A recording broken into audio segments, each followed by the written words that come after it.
Hello, hello, hello! Welcome back. Today is Wednesday, the 11th of March. Today I am standing up, feeling energetic, feeling ready, good to go. And today I'm going to be waxing lyrical about capacitors for a bit. I wasn't convinced I had the right microphone settings on a previous stream, so I just shut that down immediately. Was like, I am not dealing with that. And so I have reloaded it. So I'm just going to put a little notice in my Discord server for anyone who needs to rejoin. So stream up and running again. Perfect. So now I'm convinced I've got the right microphone, because the problem is I think we've had this in the past where if like I click the wrong microphone, it like goes to the microphone in the webcam and then like it works for a bit and then it cuts out, then no one can hear me. It's like a whole situation. I'd rather just have one complete video kind of going through this where I know I'm going to be uninterrupted. So today, a little bit earlier today, because I've got something later on. Yeah, saw the first bit. It is what it is. I was like, all right, let's be safe. I've been burned like at least 2 times in the past. I've learned that lesson. I was like, if I don't know that I've picked the right microphone, we are redoing this. All right, and now today, capacitors, because capacitors are something that like, let me get my little textbook out. In fact, I did get my little textbook out. Where did I put my little textbook? There we go. A-level textbook. I've got the AQA good to go. Capacitors are one of those things that people request a lot from me, and which I found are often misunderstood, especially like when you stick a dielectric in the middle and like how that affects the capacitance. So that's something I'm going to go into particular detail on. Always let me know in the chat if there's a specific part of the topic you want me to go through in a bit more detail. But as always, I'm going to take it from the approach of, if you had a test on this tomorrow, what are the things you would need to know if you're revising the day before? So as I turn to the right spot in the textbook, and as I get open the whiteboard, in fact, I've just got to delete the stuff from last time, zooming back in, then I'll be good to go. So let's get sharing. Well, first of all, actually, let's discuss, right? Capacitance on a fundamental level is the ability of charged parallel plates to store charge. So this is all about storage and release. You use an EMF to drive charge onto parallel plates with the express purpose of storing them up to release them at some later time. So that's what this is all about, charge storage. Capacitance is defined as the charge stored per unit potential difference. So let me get this all loaded up on a whiteboard. So we know the capacitance. In fact, let me put you guys over here so I can still see chat and see that you guys can see what I'm writing. Perfect. So the capacitance is the charge stored per unit potential difference. Now, this is often covered in classrooms, but I really want to take this slowly so it makes sense how this works, especially things like the charging and discharging curve, like kind of how things work. So the idea is we've got your parallel plates, and these are connected up to a cell. Let's think very slowly about, oh God, no, ugly, hate it, stop, no, redo. I was like, the asymmetry, it cannot be born. So what we're gonna do instead, there we go. Okay, so this is gonna be the positive plate, this is gonna be the negative plate. So we know that this side, and the reason why is because this is the positive side of the cell, this is the negative side of the cell. So we know that the cell has an EMF, which is driving charge through the circuit onto the plates. So we know that positive charge is going to attempt to flow onto the positive plate, and negative charge is going onto the negative plate. I'm going to consider this as the flow of electrons. So we know electrons are being driven onto the negative plate and are being pulled from the positive plate. So when you are first doing this, this is quite an easy procedure. You got a cell, it is pushing them on, so they're going on. But if you think about it from the perspective of electrons following on after that, yes, they're being pushed from behind by the cell, but they're also being repelled by the charges that are already on the plate. So the first electrons make it on nice and easy, but then they start resisting other ones also joining them on the plate. And so it's similar to like the parachute problem in a way. not identical, but it's somewhat similar, where we have a constant driving force, which would be gravity, and then we have this resistive force, which is air resistance, or in this case, electrostatic repulsion. And so the further you go in, the bigger that resistive force becomes until the resistive force equals the driving force, at which case you've reached steady state. So there are definite parallels to be drawn there between charging a capacitor and reaching terminal velocity with a parachute. And so we see that eventually there will be a maximum amount of charge. You won't be able to put any more charge onto this plate when the repulsion equals the driving force. So when we charge it up, there is a fixed amount of charge that we can force onto the plates. Great. So that's always worth doing nice and slowly. We also know that there is a driving force. That driving force is the potential difference, is this V. And there's kind of two ways to think about capacitance then. So the bigger the capacitance, it means one of two things. It means for a given potential difference, you can shove more charge on the plate, or for a given amount of charge you need to store on a plate, you require less driving EMF to do it. It's easier to push that charge onto the plate. And so those are two ways to think about that equation. Now, what this means, by the way, we can rearrange this into the form Q equals CV, and we can understand how we're going to get the capacitance then from a straight line graph. So you can measure, you can measure the charge stored as a function of the potential difference, and we know that's obviously going to be a straight line. The gradient of that straight line would be the capacitance. So I think that's a nice intro. I think that's what people definitely kind of already understand coming into this. We also know that the energy stored by a graph is a half QV. Do I really want to, because in this textbook, they are rearranging the graph to make the V on the y-axis and the Q on the x-axis. Does it really matter? I don't think so. Basically, the energy would be the area under the graph. And so the area would be, given that it starts at 0, it's just a half base times height, which is a half QV. So without too much stress, we can get to the point where the energy stored is a half QV, which, as you know, also rearranges to a half CV squared, which is my preferred form, but it's also Q squared over 2C, which I hate, but is valid. And it's the area under the graph. Now, what I find very interesting, though, from this is we know that work done, potential difference is work done per unit charge. So we know this amount of charge, the work done on it is actually Q times V, which I find really interesting because you have to do QV amount of work to get it onto the plate, but only a half QV is stored as releasable energy on the plate. And that factor of a half, I think, is very interesting because it means that there's a maximum limiting efficiency of 50%.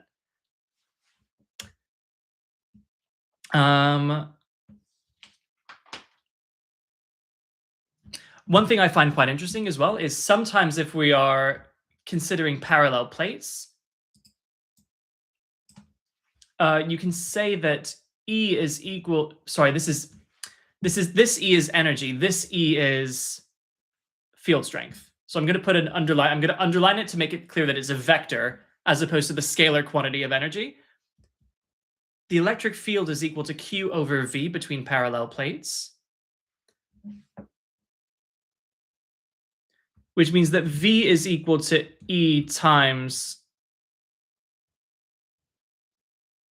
No, I've got that dead wrong. What am I talking about? I'm chatting absolute nonsense. E equals V over D. I swear this was like even my last stream, so I don't know what I'm on. But what that means is that V is equal to the electric field strength times D. And so you could also substitute that in to find the energy if instead they give you the electric field strength between the parallel plates. So combining those two topics. Now, another thing that obviously happens a lot is the charging and discharging curves. So there are three curves you need to know. There's the current, there's the potential difference, and there's the charge. And you need to know them for charging and discharging. So current, time, voltage, time, charge, time. As it is charging up, it will do something like this, where it will reach a maximum amount of charge stored, and therefore a maximum potential difference between the two plates. Now, the current is going to decay away in both charging and discharging.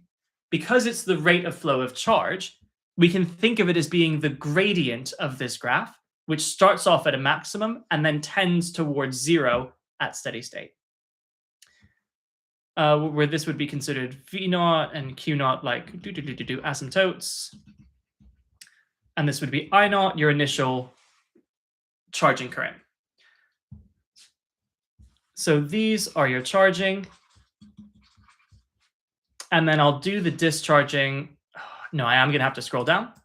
So your discharging curves are the ones that I think everyone's familiar with. All of these are going to be exponential decay curves. So your nope, I did current on that side. So the current against time would be the same exponential decay we just saw. But the voltage against time and the charge against time would also be those exponential decays, starting from I naught and V naught and Q naught. We also know that the equations are given by I equals I naught. Come on, Miro, you could do it. I naught e to the minus T over RC, where R is the resistance in the circuit and C is the capacitance of the capacitor storing the charge. RC is called the time constant.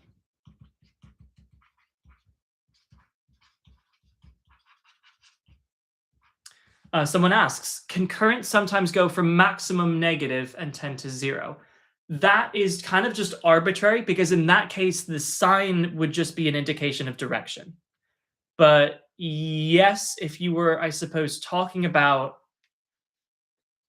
so let's say instead of having, so let's up here in this situation that I've described here, where this is a DC cell, then no, because it would always be, hold on a minute. Okay, let's tell you what. Okay, let's consider this specific case. Let's charge it and then discharge it in the same curve. Because then I think you would be correct. Because if we did that, then if we considered the current against time, very good question. If we're charging it, the current, let's consider the current is the flow of positive charge. So let's consider, like if we had an ammeter in here, what would it read? So let's say this was the positive end. When current is flowing to the right through the ammeter, it reads as positive. Then when it is charging, that is going to be positive, maximum decay to zero. And then if I were to, say, discharge that through something else, so let's say we now sort of connected this, I would need to adjust this ever so slightly, where I would need to put a switch in. And then that would be the other place the switch could go. We could put a switch through some sort of resistor, where that can be position A and that can be position B for the switch. In position A, that would be the charging position. The current would flow. No, let's not put the ammeter there then. That wouldn't be the right move. What we would do is put the ammeter not there, but sort of here, as we look at sort of going through the capacitor. So if we did this kind of setup, so when it's charging, when the switch is in position A, the current would be flowing, well, current is the flow of positive charge. So let's consider that to be positive. Current would be flowing this way and this way. So if we considered that to be positive, then if we took the switch and flicked it into position B, we would then get a discharging curve, where instead of charge flowing this way, now this is the positive charge flowing left through this wire, up through there, and then flowing right to go onto this negative plate. Then you are correct that the current will have switched directions. So it will immediately sort of spike downwards and then do this. So this moment would be where you switch to B. So good shout. Sometimes they can get you to consider that. You need to be aware that the sign would be indicating direction. And so, yes, you could consider that to be the case. Now, interestingly, if they ask you this as well, what you would note is these should be, I think, the same value. Okay. Great question. Now, let's think more about what this time constant, hello in the chat. Let's think more about what this time constant means from a definitional perspective. So we know it's a time constant because when the time is equal to RC, let's think about what happens. This would be when T equals RC, then the current is equal to I naught e to the minus 1. So in other words, and e to the minus 1 is about 37%. So it's defined as the time it takes for the charge or the current or the voltage to drop to 37% of its initial value. Or e to the minus 1 as a ratio, like of its initial value. And that's the definition of RC. Where again, R is very much the resistance that you are discharging through. The form, as we're here, of the charging curve looks a little different, where this would be Q naught into 1 minus e to the minus TR over RC. So that can appear on your syllabus as well.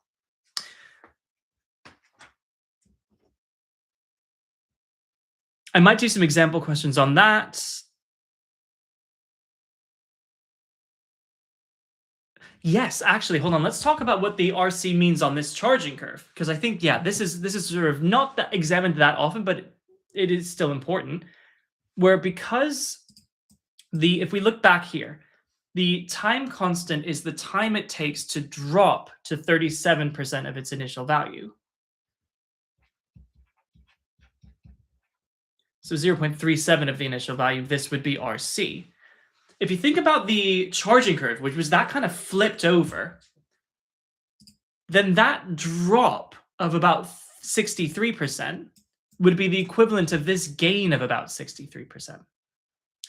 So in a charging curve, when it reaches 63% of its initial value, that time is the time constant.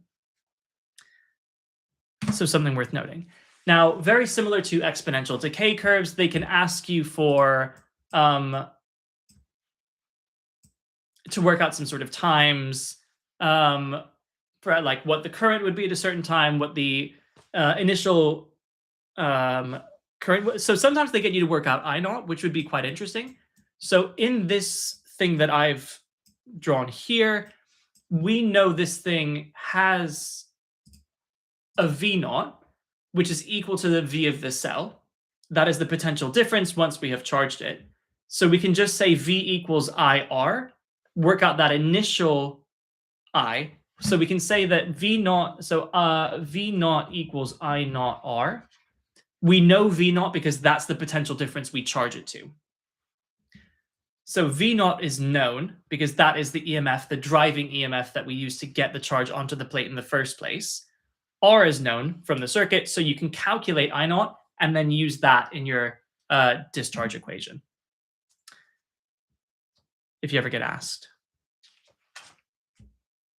Now let's talk about dielectrics, because this is one of my absolute favorite things. So let me first introduce it. So dielectric is something you can place between the parallel plates to increase the capacitance of the plates.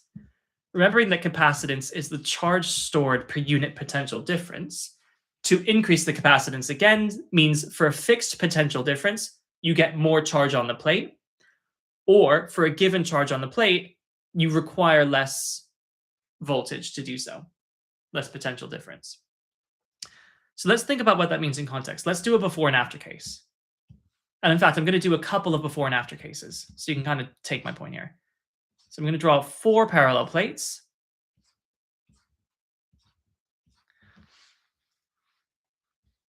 This first plate is going to have no dielectric, and the second one is going to have dielectric in it. A dielectric, so if this is charged up to be positive, negative, positive, negative, a dielectric is something that has charges in it. Now, these parallel plates have a potential difference between them. They have an electric field between them. What a dielectric has are polar charges that can align themselves with that electric field. So when they do that, the way that we kind of draw them is like these little pills kind of shapes, where here the negative would be attracted towards the positive plate and the positive would be attracted towards the negative plate. So I'm going to draw that in both cases. This is not showing up super clearly, so I'm going to draw them a little bit bigger for the second one, where the negative would go there and the positive would go to that side. Now, the reason why I've drawn this twice is so that we can think about 2 different situations. The first word is disconnected, and then disconnected. So this one would be disconnected first. And we can also consider a situation where it stays connected. And by connected, I mean in a closed sort of circuit. So in fact, we can show this explicitly by keeping it connected to an EMF source. So for the disconnected one, once it has been charged and then disconnected, there is a fixed amount of charge on those plates. That can no longer move because it has been disconnected. It is an open circuit. No charge can flow. And so everything is fixed. If we then placed a dielectric in between, why would that increase the capacitance if the charge cannot change? The answer is that it drops the voltage between the plates. Because there is a fixed charge on the plates, that creates an electric field, which I'm going to write as an E field going in that direction. When the dielectric charges align with that field, they create a sort of back electric field, a sort of back potential. And what that does is it counteracts the sort of macro electric field, reducing the electric field between the plates, reducing the potential difference between the plates. In this specific case, Q stays the same, V goes down, so the capacitance goes up. If, however, we kept the thing connected to an EMF source, current is allowed to flow. And so what happens is this dielectric, now having aligned with the field, this was maximally charged. And you know that's the point when the repulsive force from the like charges repelling equals the driving force from the EMF source. But now that we've put some dielectric in between, we've put our finger on the scales. Now those repulsive forces and that EMF, which were canceled out, now we've added some more negative charge, which is going to be able to attract more positive charge onto the plate. So now those sorts of forces are unbalanced. Now we have a net force bringing charge onto the plate. V stays the same because it's connected to the same EMF source, but we can get more charge on the plate and therefore the capacitance has increased. One more thing to say about this disconnected case is that here, we're assuming we charged it up maximally. That's the maximum charge we could store on the plates. Once we disconnect it and put a dielectric in between, the capacitance has gone up. And so we are no longer kind of charging it up to its maximum potential. If we connected that up to the same battery, what would happen is charge would flow onto it. Like, it wouldn't be maximally stored up. So just because something can store a certain amount of charge does not mean it must store that amount of charge. And I think this gets really trippy when you consider capacitors in series, but I do not think I've ever seen a question like that on an A-level or IB syllabus. So I'm going to refrain from getting too wild and out with that. In fact, do we even consider multiple capacitors, or is it always single capacitor? I think it's always single. I will now talk about this other important equation, which is to do with the, we're going to end up talking about this. We're leading up to, if you know this equation, this is where we're going. We're going to be talking about epsilon r all over D. So we're getting here. Let's talk about what these things mean. A is the, an OCR A-level physics, you consider capacitors in series and parallel. No! Why? All right, I will definitely talk about it then. Not in this textbook. I'll find some online notes to support that. So here, A is the surface area of the plates, which is fairly self-explanatory. D is the distance between the plates, fairly self-explanatory. E naught is the permittivity of free space, which is a constant. I really need to work out, can I? Like, I do want to write these notes, but I'm also very conscious that watching someone write is about the most boring thing in the world. Which is a constant. And now this is a constant value. This is like a really low value. It's in your formula book. Look it up. E, my favorite part of this, though, is the epsilon r, which is the relative permittivity. Now, this is the part that I actually want to think about for a second. So the relative permittivity is kind of your scale factor. That's how I think about it. I think about when you put the when you put the dielectric in between the plates and increase that capacitance, by what scale factor do you increase that capacitance? That's the relative permittivity. It's your multiplier, it's your scale factor. So they define it here, the relative permittivity, as being Q over Q naught, where Q is the charge stored. That's the charge with the dielectric. And the one on the bottom is the charge without the dielectric. Okay. But in my head, I just think of it as a multiplier. One thing I want to talk about is sort of smoothing curves. And we'll talk about series and parallel, because I've seen this in IB a lot, this idea of the smoothing curve. So basically, if you imagine we have, because they do it sometimes, they combine this, right? They do this sometimes in the context of electromagnetic induction, where normally you'd get a sinusoidal, which is allowed to go positive and negative. If you put a diode on that, which only allows current to flow in a single given direction, anytime it's attempting to go negative, it would be 0. And so you get this kind of spiky thing. Now, what happens is, if you have a capacitor in that circuit, then every time the voltage increases, it will push charge onto the plate.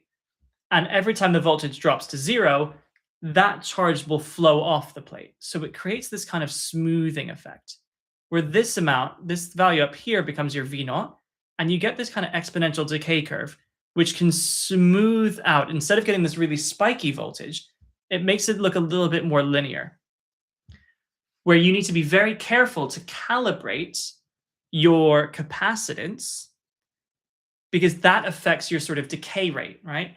If your capacitance is too low, that means that RC is small. It decays in small time. And so this would be a high capacitance, for instance. And if it was small time, it might decay away very quickly. So there's this idea of using capacitors in smoothing circuits. I'll see if I can find some questions on that. In the meantime, let's consider from OCRA, because I remember capacitors for OCRA, I think, was the recommendation that made me do this stream. So I definitely want to make sure I get that done. I'm going to very quickly go to my Save My Exams. And of course, because it's behind a paywall, I'm not going to share it, but I will use it to sort of support. Let me go to A-level physics for OCR. We're going to go to the revision notes. Let me see if I can find capacitors. Yep. Capacitors in series and parallel circuits. Okay. So let's have a think about what's happening here. So let's say we had two capacitors in series. Well, we know that this capacitor would have a voltage of V1, this voltage would have a capacitor of V2. We know that the voltages in series would add. So the V total would equal V1 plus V2. Simple enough.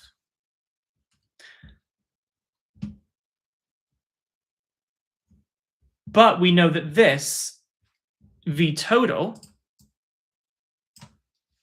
can just be written as Q over C total is Q over C1 plus Q over C2. Because V is equal to Q over C. And why is Q the same? Because if you think about it, if a certain amount of charge is put on here, so let's consider this to be the positive, negative, positive, negative. If that's positive, if there's a fixed amount of charge Q, well, this would have plus Q amount of charge stored on that plate. So if we consider this, I have not drawn this super well to accommodate a cell, but whoop, okay, let's say that's the cell now. So the positive end of the cell is connected to this positive plate. Then amount plus Q is stored on that plate, which means an amount minus Q has left this plate.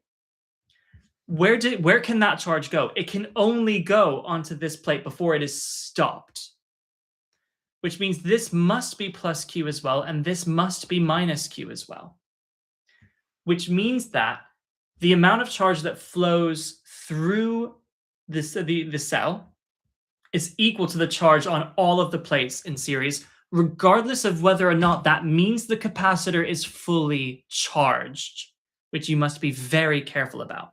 So if these were not the same capacitance,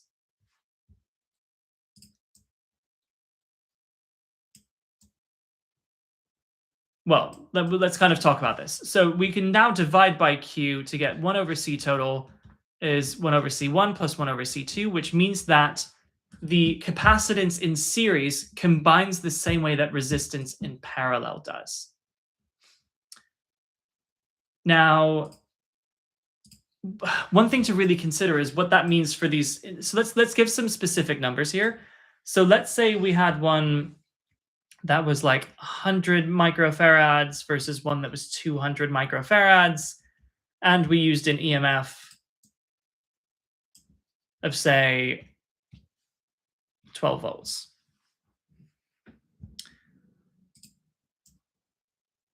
We know, well, first of all, let's use this equation to work out what's going on here. So 1 over C would be equal to 1 over 100 plus 1 over 200. Come on. 1 over 200. So that would become, capacitance would be 200 over 3. So the total capacitance would be 200 over 3. If we're using a voltage of 12 volts, I believe I said. Yep. Then what's going to happen is Q is equal to CV, which is 200 over 3 times 12. Ding, ding, ding. They cancel, is equal to 800 micro coulombs, as if it were, because that was measured in microfarads. If the charge is the same in each capacitor, this is a common question. If the charge is the same in each capacitor, is charge a scalar? It's a scalar in the sense that it doesn't have direction, but it has polarity in that it can be positive or negative charge. Each capacitor has a different sign of charge, but same magnitude. So does it make charge a scalar? Charge is a scalar, but it has a polarity to it. So I can get why I asked. I understand. I totally get why you're asking that question. Where it's not the same thing, for instance, is what I was talking about with the electric fields. So here, that is the amount of charge that is stored on each plate.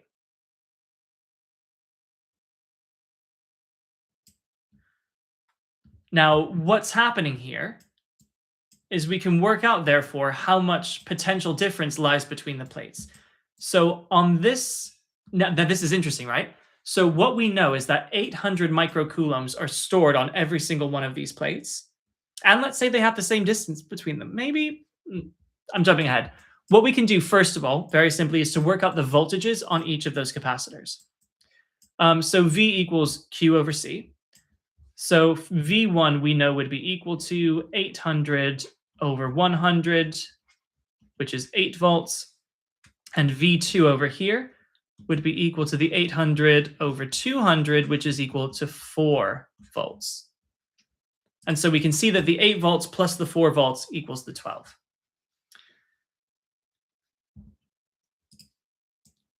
And this kind of gives us a bit more of a sense of what's going on here, right? Because you can think about, well, why might these have different capacitance? Well, we've seen that C is equal to A E naught ER over D.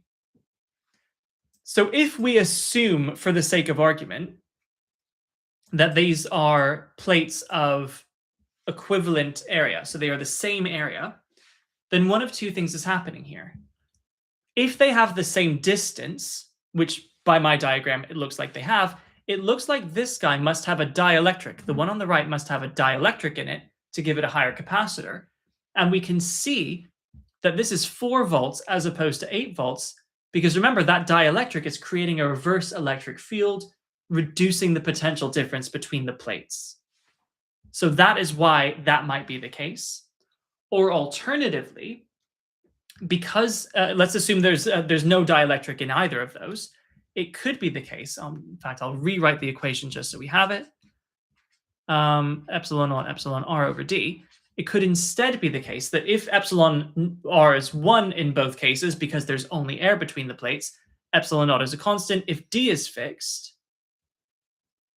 or rather, sorry, if a is fixed, what could be happening instead is, if this is half the voltage, it might be because the plates are double the distance apart. So this equation can be used in certain instances, like you can absolutely ask a question from another chapter. I have a student in 15 minutes, so if I have time to it, I'll come to it at the end. If not, I will get to it in a future stream. But definitely ask.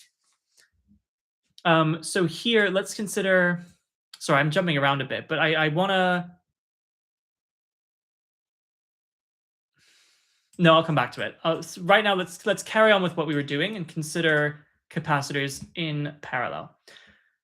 So we know if we have capacitors in parallel, we have 2 plates here. Because they are in parallel, we know the potential difference between them must be equal. So if this is capacitance 1, this is capacitance 2. We know that Q equals CV, where V is fixed. So we know that Q1 equals CV1, and we know that Q2 equals C2V, where here the voltage is very much the same.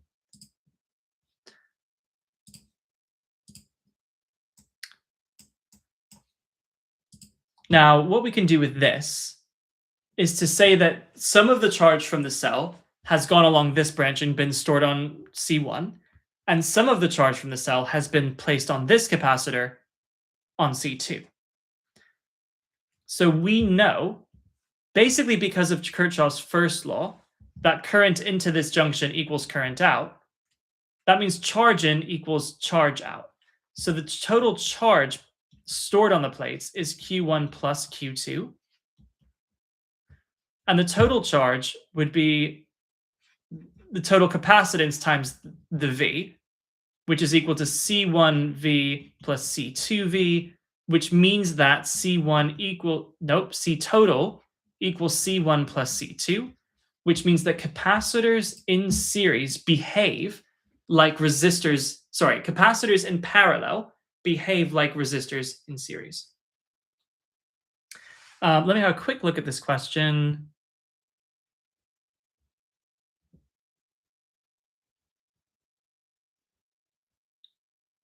I challenged the way, okay, so this was a question asking about simple harmonic motion where it talks about a kinetic energy, but we know that kinetic energy varies.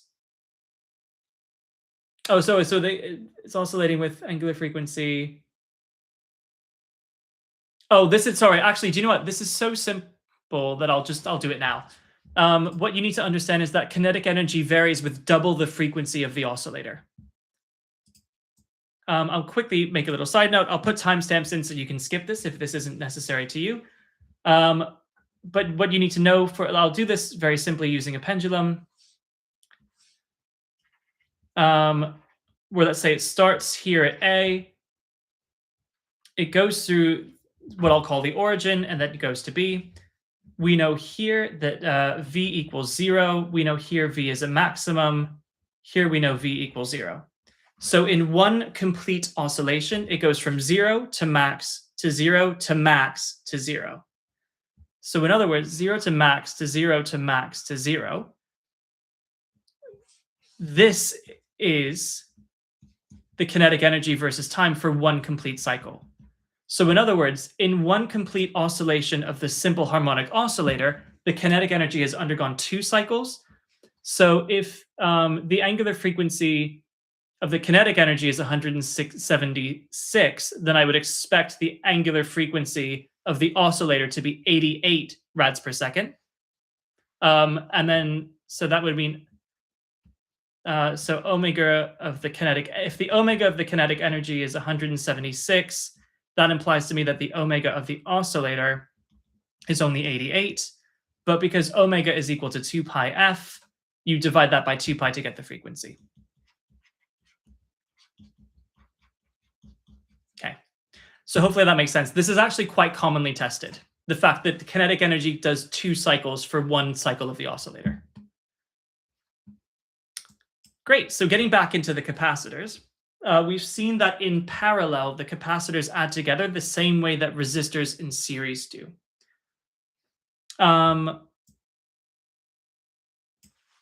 Is there anything else of interest here? Solving problems with them, that goes sort of infinitely.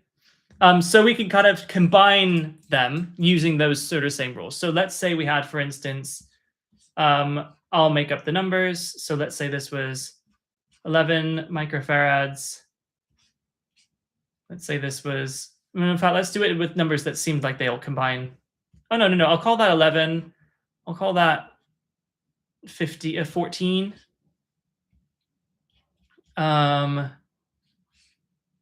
Nope, because that's gonna, I need to do 14 microfarads.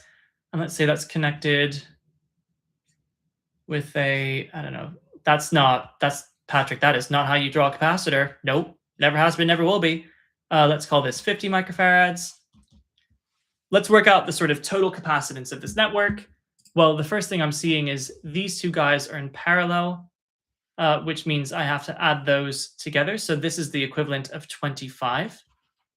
microfarads.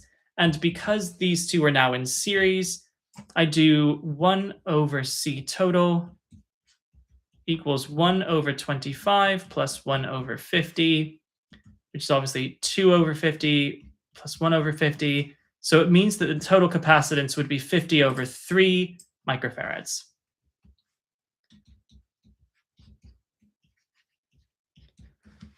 So hopefully that makes a little bit of sense about how to combine them.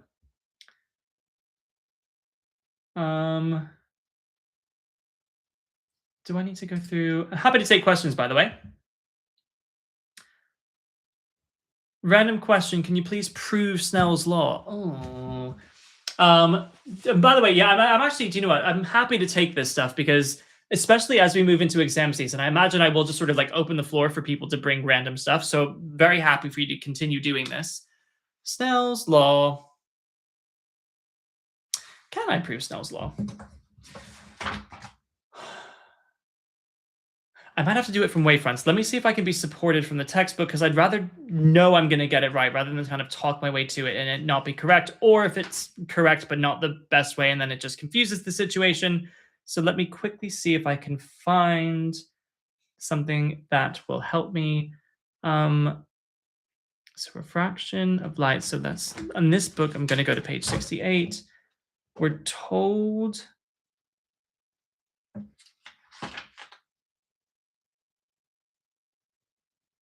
Okay, so this is, yeah, so I was right the first time. If we're going to prove Snell's law, the way you got to do it is with wavefronts. So if we consider a boundary, this is the wavefront just meeting the boundary, and then it progresses some bit. We know that this distance that is it progresses normally to there, so that distance is v1 times the time period. If that then gets dragged backwards because it moves slower, the distance traveled there will be v2 times t.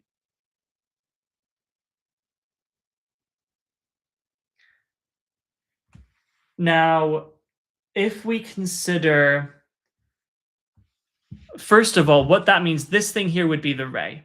We know that the angle between the ray and the normal would be the incident. But because the normal is perpendicular to the boundary, and because the ray is perpendicular to the wavefronts, it means that it is also equal to the angle between the wavefront and the boundary. So that is angle I. And similarly, this here would be angle R. So we can conceive of these right-angled triangles, one where we have wavefront,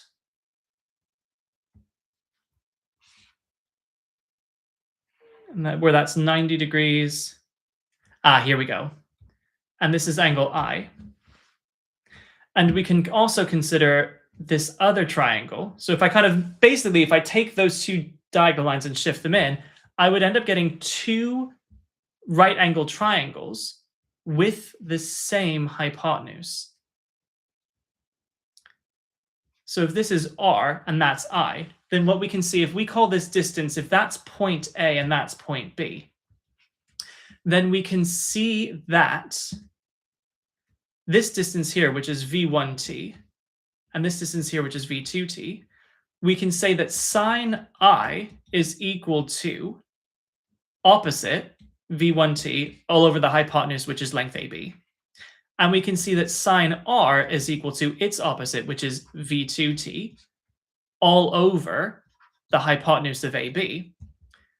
Then we can see that sine I over sine R is going to be equal to v1t all over v2t because the ABs will cancel. Those are the same length. The t's will also cancel. And so sine I over sine R equals v1 over v2. And then we can tie that in with the refractive index. We know refractive index is the speed of light in a vacuum over the speed of light in a material.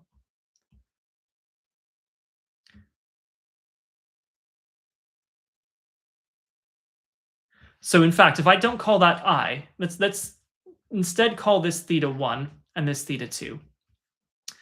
Then sine theta 1 equals that, theta 1, and this is sine theta 2, sine theta 2.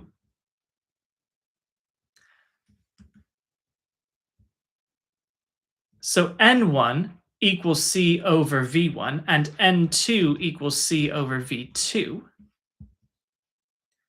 Then that means that n2 over n1 equals v1 over v2 equals sine theta 1 over sine theta 2, where we can then rearrange it and get that n1 sine theta 1 equals n2 sine theta 2 as required. So it's really just a geometric argument from understanding the fact that these two right-angled triangles have the same hypotenuse. So hopefully that makes good sense there. 5 minutes left before my next session. I'm wondering if anyone has any questions about capacitors. I can try and find what I think are some interesting worked examples. Maybe I'll check the IB just to make sure nothing is lurking in there that we need to talk about. So I'm going to go to the higher level notes because those will be certainly anything that is included in higher level is included in standard level as well. And I'm not seeing capacitors as its own specific thing. Maybe it's not included because I don't have the IB syllabus as memorized as perhaps I should. Circuits and currents. No, I don't think you have capacitors. That's interesting. Okay, good to know. The only place I might see it is in electric fields, and I do not. So it seems like the IB is completely covered from capacitors perspective. Oops, someone says, the question I asked before, does simple harmonic oscillator basically mean a simple pendulum? Or it can, so the two examples you always have at A level are simple pendulum or a mass spring system. It's anything where you have a restoring force acting towards the equilibrium position. Ah, brilliant. Glad to see that that sort of the Snell's law proof helped you out. I'm not sure we have time to go through a huge amount of questions, but let me see if I can get one in. So if I find the capacitors again, which were on page 380, let's see if I could find something of any interest.